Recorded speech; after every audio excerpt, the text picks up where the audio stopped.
Uhali gani mtazamaji wa Rock Digital, langu jina ni Rajab Suleiman. Nikukaribisha katika habari moto za michezo, na leo hii niko na mchambuzi wa soka maridadi kabisa Tanzania bara na visiwani, anaitwa Steven Mapunda. Bwana, mambo vipi? Poa, inakuaje ndugu yangu? Fresh kama kawa. Fresh.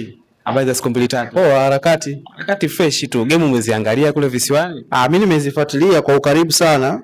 Nimeziona the way zinavyochezwa, nimeona ushindani wa hali ya juu. Lakini pia nimeshuhudia nusu finali bora sana kati ya Simba na Azam, Yanga na Singida. Goli moja pekee linampa mtu uhakika wa kwenda kucheza finali. Kwa hiyo ni dalili nzuri ya kusema kwamba michuano imekuwa na mvuto wa aina yake, umekuwa na ushindani wa hali ya juu, lakini pia mbinu za walimu zimekuwa zina nafasi kubwa sana kupelekea pia kuwa na idadi ndogo ya magoli, kwa sababu idadi ya uchache wa magoli unapelekea kwenda kuonyesha uimara wa timu zinavyoweza kujilinda, lakini pia zinavyoweza kutengeneza mashambulizi, kwamba kumekuwa na ufinyu wa nafasi. Tafsiri yake ni kwamba kila timu inaingia ikiwa iko very compact, ikiwa inaweza kujilinda vizuri, ikiwa inaweza kushambulia vizuri, lakini pia ikiwa ina matumizi sahihi ya nafasi, kwa sababu nafasi zinapatikana chache. Katika nafasi hizo chache unaweza kuzalisha wakapata goli. Waliofanikiwa kuingia hatua ya finali ni Young Africans dhidi ya Azam, ambapo watashuka dimbani leo majira saa 10:30. Utakuwa ni mchezo wa aina gani? Obviously utakuwa ni mchezo mgumu kwa sababu ya nature hizi timu mbili zinapokutana. Azam na Young African hasijawahi kuwa mechi ambayo inakuwa nyepesi, mechi ya kawaida. Ni mechi ambayo inakuwa na mvutano mkubwa. Na kihistoria unaangalia toka Yanga akiwa hayuko vizuri, ile Yanga ya bakuli, Yanga ya Munyiza Hela akiwa kocha mkuu wa Young African, Simba akiwa kwenye utawala wake mkubwa sana, Azam amekuwa akipata tabu sana mbele ya Young African.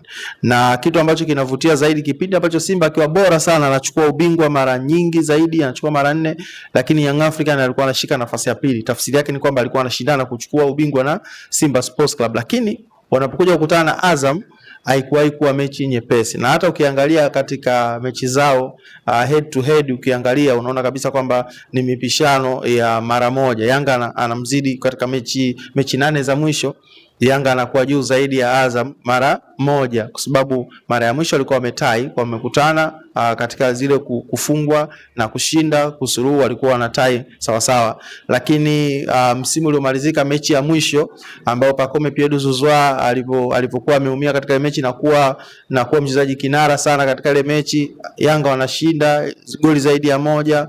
Mzize Pacome Pierre Zouzoua katika performance ya hali ya juu, wanaondoka na ushindi katika mechi ile, ikaweza kuweka utofauti Yanga kuweza kuwa juu ya Azam katika michezo 8 ya mwisho, kuwa na idadi kubwa zaidi ya kumshinda Azam.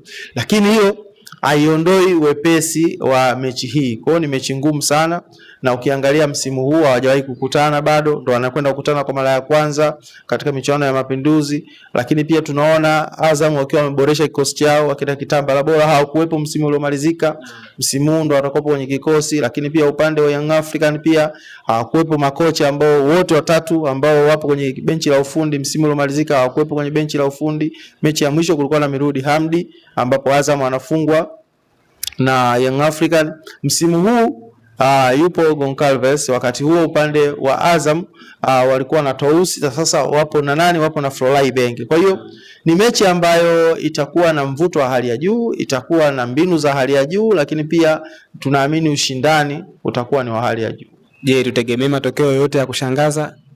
Of course yes, kwa nature ya timu hizi zinapokutana, surprise ya matokeo ni kitu ambacho tuna expect kinaweza ikatokea. Inawezekana ikawa mchezo ukaenda hadi hatua ya matuta, ukaenda kuamua nani mshindi, lakini pia inawezekana ukawa ni ushindi wa magoli machache, mtu atakayemtangulia mwenzake inawezekana ndio game ikawa imeishia hapo. Lakini inaweza kuwa kuna surprise pia, mtu akamtangulia wakafanya comeback. Ni vitu ambavyo vinatokeaga sana kwenye mechi za Mzizima Derby. Rejea kipindi Faisal akiwa Young African, unaona kabisa kwamba Yanga wanatanguliwa kwa goli 2, Faisal anakwenda ku level scoreboard. Rejea mechi ya Yanga anakwenda kumtangulia Azam anarejesha, Prince Dube anakwenda anaongeza goli kwa mkwaju wa penalty, anakuja Aziz Ki anafunga magoli 3, anaondoka na hat-trick ile mechi kama unaikumbuka kwa Benjamin Mkapa. Kwa hiyo mechi ya Mzizima Derby kati ya Yanga pamoja na Azam huwa zinakuwa na surprise nyingi sana. Kwa hiyo hata mechi ya leo tunategemea kuona surprise ya hali ya juu. Of course, surprise ya hali ya juu sana inaweza ikatokea katika mechi ya leo. Kulingana na nature pia wachezaji ambao wapo, tunashuhudia kuna Kanuti ambaye alikuwa Simba, ana uzoefu wa Mzizima Dabi, amecheza Mzizima Dabi akiwa Simba Sports Club dhidi ya Azam, na sasa yupo ndani ya Azam anacheza dhidi ya Young African, na yeye akiwa Simba Sports Club amecheza Kariakoo Dabi dhidi ya Yanga akiwa mchezaji wa Simba. Tunaye Faisal Salum pale, Faisal Salum amecheza Young African, amecheza dhidi ya Azam, amecheza Azam, amecheza dhidi ya Simba.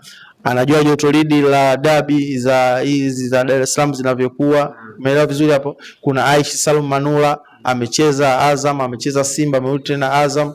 Anajua joto lidi la dabi linavyokuwa. Kwa hiyo ni mechi ambayo itakwenda kuwa na surprise nyingi, ni mechi ambayo itakwenda kuwa na ushindani mkubwa, lakini pia inakwenda kuwakutanisha wachezaji wenye experience za kutosha zaidi katika michuano ya Mapinduzi, lakini pia katika mechi za wanapokutana nyumbani. Wachezaji wote wana experience. Ukimwangalia James Yakamiko yupo ndani ya Azam katika kilele cha kuweza kupata ushindi na katika kilele cha kupoteza pia vile vile yuko ndani ya Azam. Lakini pia ukiangalia upande wa Young Africans wanaye Dickson Job, wanaye Ibrahim Baka, wanaye pia Kibwana Shomari. Hao wote wana experience ya kuweza kucheza dhidi ya Azam katika kilele cha kupoteza na kilele cha kuweza kushinda. Kwa hiyo ni mechi ambayo tayari ina doti ambazo zimesha kusajika sehemu moja, na tunaenda kuangalia tu walimu ni wapya, nani ambaye atakuja na mbinu bora zaidi ya kuweza kumfanya aweze kuondoka na ushindi, hatimaye aweze kupata kikombe, kwa sababu Azam tunatambua katika michuano hii yeye ndio bingwa mara nyingi katika hii michuano. Ndio amechukua mara nyingi kuliko timu yoyote ya bara na visiwani. Amelibeba kombe hili mara 5. Wakati huo akiwa anafuatiwa na Young African amebeba mara 3. Akifuatiwa na Simba amebeba mara 3. Akifuatiwa na Mtibwa Sukari amebeba mara 1. Akifuatiwa na Mlandege naye amebeba mara 1. Na mara ya mwisho Yanga kulibeba kombe hili ni mwaka 2021. Lakini ukija kwa upande wa Azam yupo nyuma zaidi, kwa sababu wa mwisho kulibeba kombe hili ni Mlandege. Na Mlandege alibeba kombe hili dhidi ya Simba Sports Club, kama utakumbuka. Goli ambalo lilifungwa, walifungwa goli moja pekee msimu ule ambapo Simba anapoteza kombe hilo finali. 2021 alibeba Yanga, 2023 alibeba Mlandege. Umeelewa vizuri? 2024 kombe lilibebwa na Zanzibar, timu ya taifa ya Zanzibar, kwa sababu ilichezwa mataifa, timu za taifa ndio zilicheza michuano hii. Kwa hiyo msimu huu amerudisha kwenye vilabu, na yule bingwa mara nyingi ameingia finali, na pia Young African naye anataka kuandika rekodi ya kuweza kulibeba kombe hili mara nyingi zaidi. Maana lazima abebe kombe hili awe na mara 4, akiwa anamkaribia ambaye abebe mara nyingi ambaye ni mara 5 Azam, ambao sasa hiyo mechi lazima itakuwa ni mechi ngumu. Azam atahitaji kutengeneza utofauti mkubwa zaidi wa kuendelea kuwa juu zaidi, na wakati huo Yanga atahitaji kumsogelea ili aweze kuandika rekodi, kwa sababu tunaona katika michuano ya ndani Yanga Afrika ameweza kubeba mara nyingi zaidi NBC, amebeba mara nyingi zaidi CRDB. Kwa wakati huo pia atahitaji na kubeba mara nyingi zaidi Mapinduzi, ambapo Mapinduzi inamharibia CV, lakini Mapinduzi anakutana na Azam kabeba mara nyingi zaidi. Kwa hiyo pia kwake inampa changamoto. Lakini pia Azam anahitaji kuweza kulibeba mara nyingi ili aweze kubaki na hiyo status ambayo anayo mpaka hivi sasa. Kwa mantiki hiyo, licha ya matokeo ya kushangaza ambayo yanategemewa siku ya leo, je, tutegemee labda mechi kuamuliwa na kiwango cha mchezaji mmoja mmoja uwanjani? Of course hilo pia linaweza likafanyika, kwa sababu wanao wachezaji Azam, wanao wachezaji ambao wana uwezo binafsi. Mtu kama Diakite, unamwona mchezaji ambaye anaweza akafanya running kupitia pembeni, akafanya in cut ground, akawa na usahihi zaidi, ana dribbling ya kutosha, ana speed ya kutosha, ni mchezaji matata kabisa. Pia wanaye Kitambala Bora, mshambuliaji bora kabisa huyu, ambaye pia naye anaweza akafanya maajabu. Tumeshuhudia mechi 3 alizocheza, wamecheza dhidi ya URA, wamecheza dhidi ya Simba. Tumeona intensity ambayo alikuwa anaitoa kwa mabeki. Kwa hiyo inawezekana kabisa. Lakini pia upande wa Young African pia wanao wachezaji ambao wanaweza kuamua mechi wao. Zwa anaendelea kutajwa kama kinara, game changer, mtu kama playmaker katika timu, na ameweza kufanya hivyo kwa Azam, ameweza kufanya hivyo kwa Simba. Kwa hiyo tunaamini mchezaji mmoja mmoja pia inawezekana ikawa sehemu ya kuweza kuweka utofauti wa scoreboard kati ya Azam na Young African. Waona Azam wakiingia uwanjani kwa mfumo wa aina gani? Kushambulia sana au mfumo wa aina gani labda wataingia na Azam leo dhidi ya Yanga?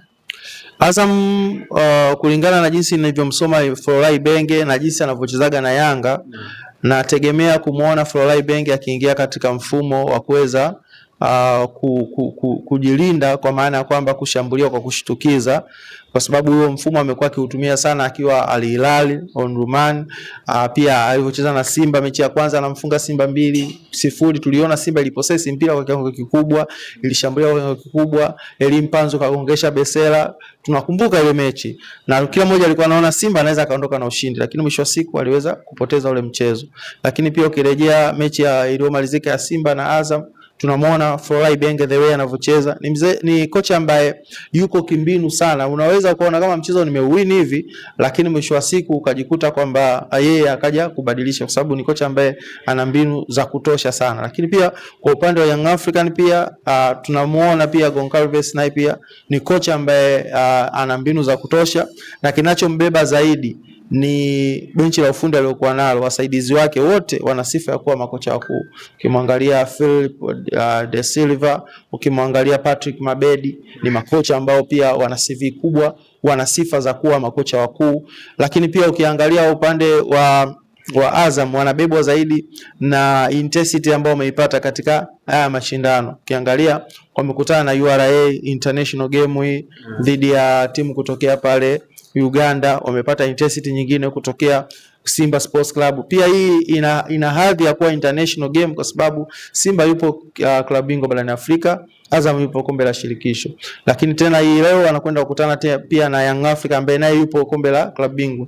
Wakati huo Young Africa ana doti ya peke yake kwamba ndio timu pekee yenye alama nyingi kwenye michuano ya Afrika, amekusanya alama 4. Waliobakia wote wanakuwa wanaugulia, ukimwondoa Singida Black Star. Kwa hiyo unaona kabisa kwamba ni mechi ambayo inakwenda kuzua kutoa hisia kubwa sana kwa mashabiki, inakwenda kutoa wasiwasi kwa mashabiki pia, lakini pia inakwenda kutoa alam kwa mabenchi ya ufundi kujiangalia wanapoelekea michuano ya kimataifa. Yanga wanakwenda kukutana na Al Ahly kwenye michuano ya kimataifa. Azam pia kwenye kundi lake pia hajapata alama hata moja, anajipapatua, mechi 2 zote kapoteza, aweze kusonga mbele. Ameandika historia kwa mara ya kwanza kucheza shirikisho kwenye hatua ya makundi. Kwa hiyo ni mechi ambayo kila mwalimu atahitaji kuweza kutumia silaha zake kuona namna gani inaweza kumsaidia kwenye hatua zinazofuata kimataifa, lakini pia kwenye michuano ya ndani, kwa maana ya kwamba NBC pamoja na CRDB Federation. Kwa ugumu wa mechi na jinsi ambavyo timu zitaingia uwanjani, karata yako ya ushindi unaitupia wapi? Hapo sasa nataka niwasaidie wakamalia. Wakamalia hapo, cha kufanya ni kwamba hii mechi first half itakuwa na magoli machache, inawezekana kusiwe na goli, lakini second half kutakuwa na magoli mengi. Yani kama una beti second half magoli mengi, inaweza ikatoa zaidi magoli mengi. Lakini pia kwa ushindi, ni mechi ngumu, lakini Young African mimi nampa nafasi ya kuweza kupata ushindi kwenye mechi hii, kwamba ataondoka kule na kombe. Of course nampa nafasi hiyo ya kuweza kuondoka na kombe. Shukrani. Asante sana.